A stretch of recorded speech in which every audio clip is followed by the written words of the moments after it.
Hello दोस्तों, आप सभी का मनी स्टडी यूट्यूब चैनल में स्वागत है। जैसा कि आप लोग पिछली वीडियो में जाने थे संविधान क्या होता है, संविधान के क्या उद्देश्य है। इस वीडियो में हम लोग जानेंगे कि संविधान के बनाने में कितना दिन लगा, संविधान के बनाने में कितना खर्च आया, संविधान का पहला बैठक कब हुआ, संविधान सभा का कौन अध्यक्ष थे, इसके बारे में जानेंगे। इसके लिए इस वीडियो को लाइक और सब्सक्राइब कर दें।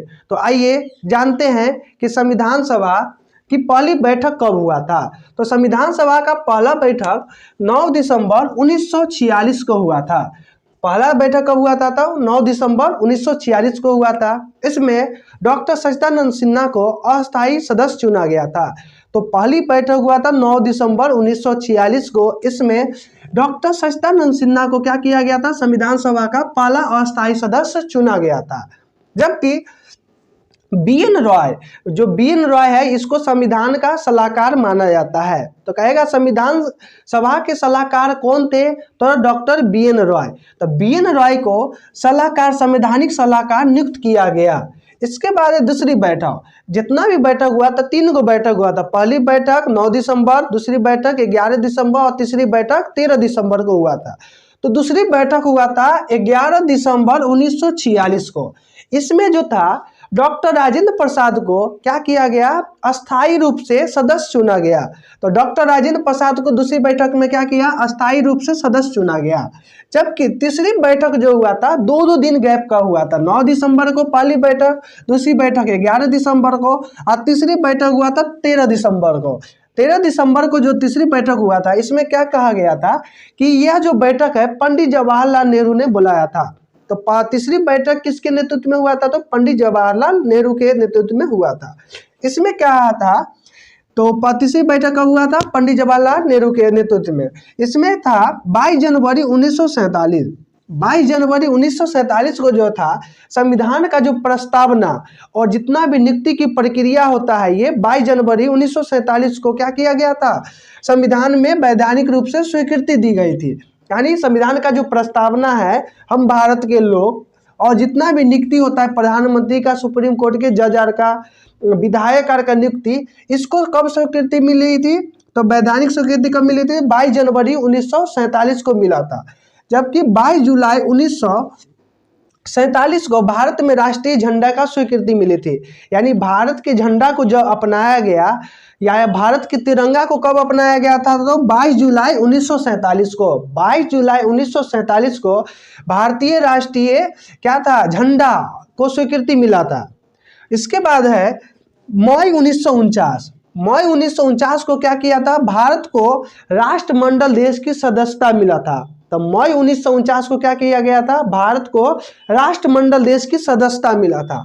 अब ये राष्ट्रमंडल होता क्या है? राष्ट्रमंडल क्या होता है? तो वैसा देश जो कभी न कभी ब्रिटिशों के अधीन रहा हो, यानी वैसा देश जो कभी न कभी ब्रिटिश यानी अंग्रेजों के गुलाम रहा होगा, वैसे देश को राष्ट्रमंडल देश कहा जाता है। तो राष्ट्रमंडल देश क्या होता है? तो ब्रिटिश हुकूमत के अधीन वैसा देश जो कभी न कभी ब्रिटिश साम्राज्य के अधीन रहा हो, उसे क्या कहते हैं? राष्ट्रमंडल देश कहा जाता है। जो भारत को कब मिला था? तो मई 1949 को मिला था। इसमें है 24 जनवरी 1950। 24 जनवरी 1950 को जो था भारत को राष्ट्रगान और राष्ट्रगीत की स्वीकृति मिली थी। यानी भारत का राष्ट्रगान जनगण मन और वंदे मातरम राष्ट्रीय गीत है, इसकी स्वीकृति कब मिला था? तो 24 जनवरी 1950 को क्या किया था? भारतीय राष्ट्रगान और भारत के राष्ट्रीय गीत की स्वीकृति मिला था। इसके बाद है संविधान के निर्माण। तो संविधान के निर्माण में कुल कितने दिन लगा था? संविधान के निर्माण में 2 वर्ष 11 महीना 18 दिन लगा था। तो संविधान के निर्माण में कुल कितने दिन लगे थे? 2 वर्ष 11 महीना 18 दिन लगे थे।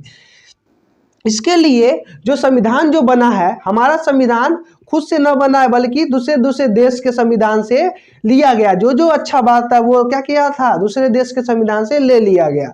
तो टोटल कितने देश से संविधान, हमारा संविधान बना है? तो टोटल 60 देश से मिलकर क्या बना है? हमारा देश का संविधान बना है। तो हमारा देश के संविधान के बनने में कुल कितने देश के संविधान की जरूरत पड़ा था? तो 60 देश। तो इसके लिए 60 देशों के संविधान का अवलोकन किया गया। इसके बाद है 26 जनवरी। 26 जनवरी को हम सब गणतंत्र दिवस के रूप में मनाते हैं। इसी दिन 26 जनवरी 1950 के दिन ही हमारा संविधान क्या हुआ था, लागू हुआ था। तो हमारा संविधान कब लागू हुआ था, तो 26 जनवरी 1950 को। इससे 2 दिन पहले यानी 24 जनवरी 1950 को हमारा राष्ट्रगीत और राष्ट्रीय गान की स्वीकृति मिला था। इसके बाद है भारतीय संविधान। तो भारत के संविधान बनाने में कुल कितना रुपया का खर्च आया था, तो भारत के संविधान को बनाने में कुल 6.4 करोड़ रुपया, 6.4 करोड़ रुपया का क्या आया था, खर्च आया था। आगे है संविधान सभा की प्रथम बैठक। जो प्रथम बैठक हुआ था 9 दिसंबर 1946 को, ये किस जगह पर हुआ था, तो संविधान सभा का जो पहली बैठक हुआ था 9 दिसंबर 1946 को, ये नई दिल्ली में हुआ था। नई दिल्ली में कोसिल चेंबर के पुस्तकालय में हुआ था। वो जगह का नाम पूछेगा, नई दिल्ली। नई दिल्ली में कहाँ हुआ था, तो कोसिल चेंबर पुस्तकालय में क्या हुआ था, संविधान सभा का प्रथम बैठक हुआ था। इसके बाद है महिलाओं की संख्या। अब ये जो बैठक हुआ था इसमें कितना महिला था, कितना अनुसूचित जाति था, कितना जनजाति था, इसके बारे में जानते हैं।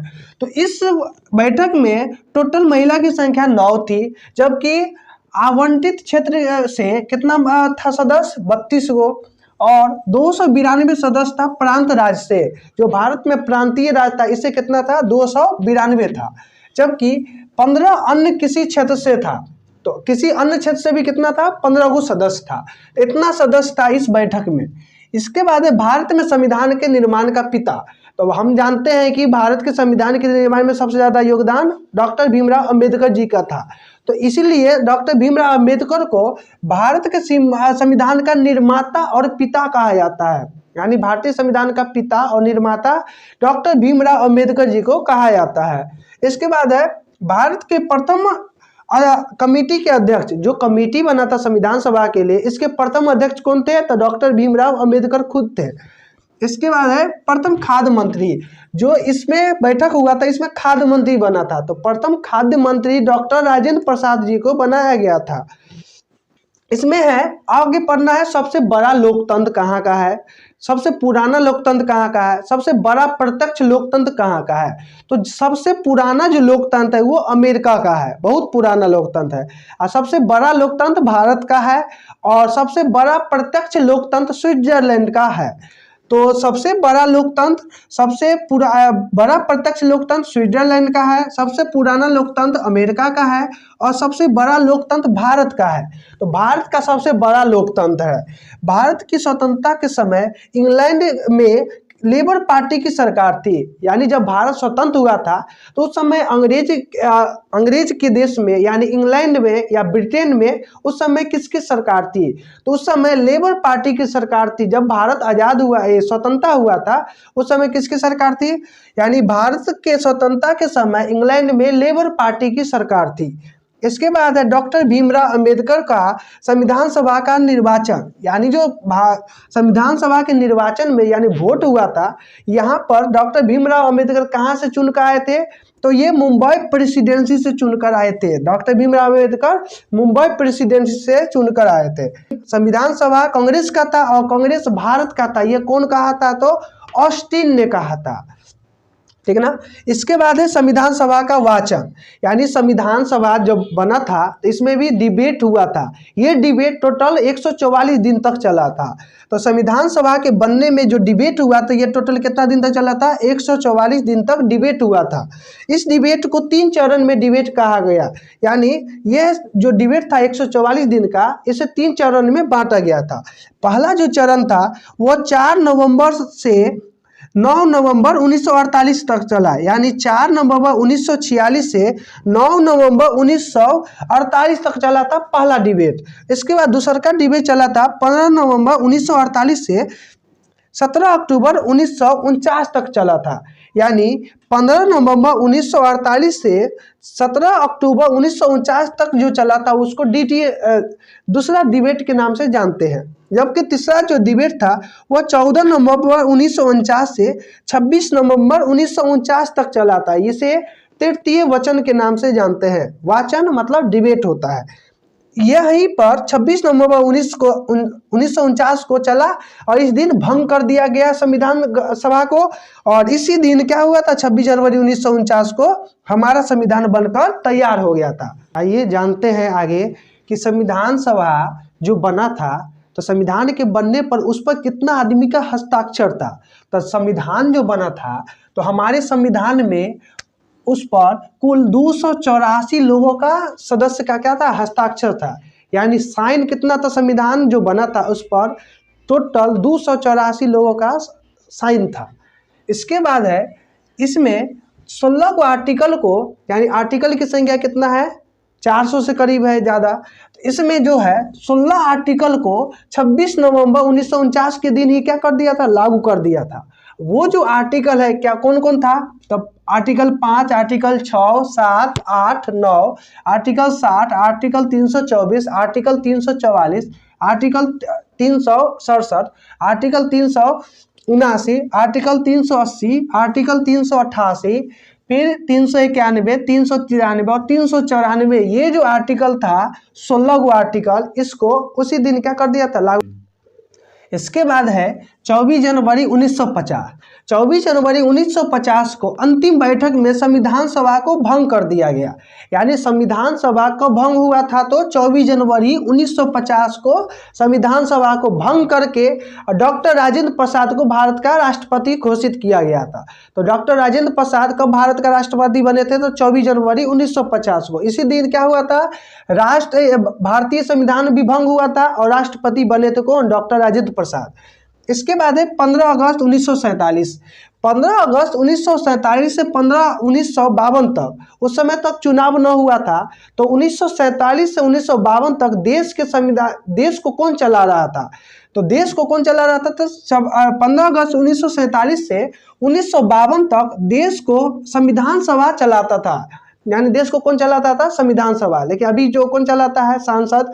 लेकिन उस समय सांसद था नहीं, तो कौन चलाता था उस समय, भारतीय संविधान जो था यही चलाते थे कौन, 1947 से 1952 तक। इसके बाद है संविधान सभा को देश का पहला संसद भी कहा गया। यानी संविधान सभा जो था, संसद तो पहले बना न था, तो उससे पहले संविधान सभा ही चलाते थे देश को, इसलिए संविधान सभा को क्या कहा गया, देश का पहला सांसद भी किसको कहते हैं, संविधान सभा को कहते हैं। और संसद के पहले का सांसद भी कहा जाता है। यानी संविधान सभा को और क्या क्या कहते हैं, तो संसद के पहले का संसद भी कहा जाता है। यानी संसद के बनने का भी पहला संसद किसको कहा जाता है, तो संविधान सभा को ही कहा जाता है। इसके बाद है लोकतंत्र का अर्थ। जो लोकतंत्र है, भारत कैसा देश है, तो लोकतांत्रिक देश है। तो इसमें लोकतंत्र का अर्थ क्या होता है, तो लोकतंत्र का अर्थ होता है शासन प्लस प्रशासन। यानी इसमें शासन कैसे करना है और प्रशासन कैसे करना है, इसके बारे में बताता है। तो लोकतंत्र का अर्थ होता है नियम, कायदा, कानून या विधि समान। विधि मतलब कानून होता है। यानी लोकतंत्र का अर्थ होता है कि नियम में रहना चाहिए, कायदे में रहना चाहिए, कानून यानी कानून का पालन करना चाहिए। इसके बाद संविधान सभा की कुछ विशेषता है। संविधान सभा जो बना इसका क्या क्या विशेषता है, इसके बारे में जानते हैं। तो आइए जानते हैं, दुनिया का सबसे बड़ा लिखित संविधान, यानी हमारा जो संविधान है भारत का, ये क्या है, दुनिया का सबसे बड़ा लिखित संविधान है। और विश्व का सबसे लंबा संविधान भी कौन है, तो भारतीय संविधान है। भारतीय संविधान विश्व का सबसे बड़ा संविधान और दुनिया का सबसे बड़ा लिखित संविधान है भारत का संविधान। तो और विस्तृत संविधान भी भारत का ही है। ब्रिटेन का संविधान जो है, जो ब्रिटेन का संविधान है, ये लिखित संविधान नहीं है, जबकि भारत का संविधान कैसा है, तो लिखित संविधान है। इसके बाद है सर आइवर जेनिंग्स ने कहा था कि भारत का संविधान सबसे बड़ा और प्रतिष्ठित संविधान है। तो किसने कहा था कि भारत का संविधान सबसे बड़ा और प्रतिष्ठित संविधान है, तो यह सर आइवर जेनिंग्स ने कहा था। इसके बाद है तो भारतीय संविधान जो बना था, इसमें कितना आर्टिकल उस समय था, तो उस समय आर्टिकल कितना था, तो 395 था, 22 भाग था और 8 शेड्यूल था। यानी अनुसूची की संख्या कितनी थी, 8 थी। लेकिन अभी वर्तमान में जो है, वर्तमान में 450 या कभी कभी 448 भी दिया रहता है कोई कोई किताब में। तो वर्तमान में 450 आर्टिकल है और 12 अनुसूची है और अभी के समय 22 को भाग है। पहले जो था 22 को था, अभी भी 22 को भाग है, लेकिन अनुसूची की संख्या 4 को बढ़ गया। पहले था 8 को, अब हो गया है 12 को अनुसूची।